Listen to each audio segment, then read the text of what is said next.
To graft onto these Connell Reds here, these two branches here are a little larger than I want for a whip and tongue graft.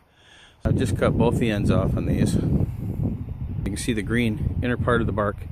So we're going to make a cut straight across the center and do a cleft graft on these.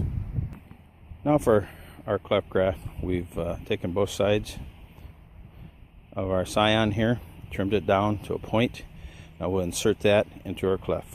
Again, the cleft graft. You can see here, we've taken our scion and we moved it to one side so that we can get the bark to bark so the sap can flow. We'll now seal this up and cut her off to the length we want here, 3-4 buds max. Here's the tree wound dressing that I use, and I'll use that right on this end here. You can see I kept that end off after I cut that off. Now we'll do the same with this one here that I've got ready to go. Now here we're going to use a rubber band to tighten that cleft down with, and then we'll cover that with our parchment tape.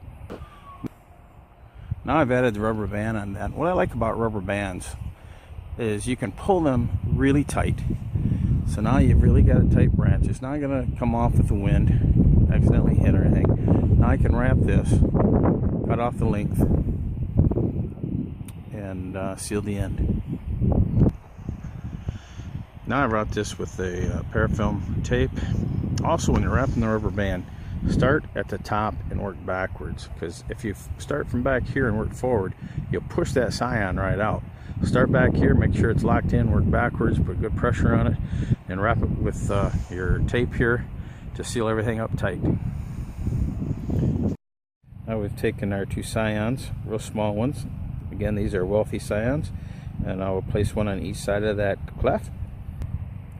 Now I've placed these two scions in. That's called a cleft graft. And I will put some tree wound on that, or you can put some wax on it, and then we'll wrap it up. Okay, we got a rubber band on there.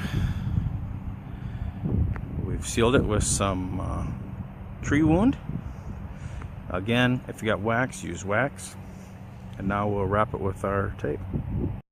Now here it is, wrapped in our parafilm tape. Should be all sealed up.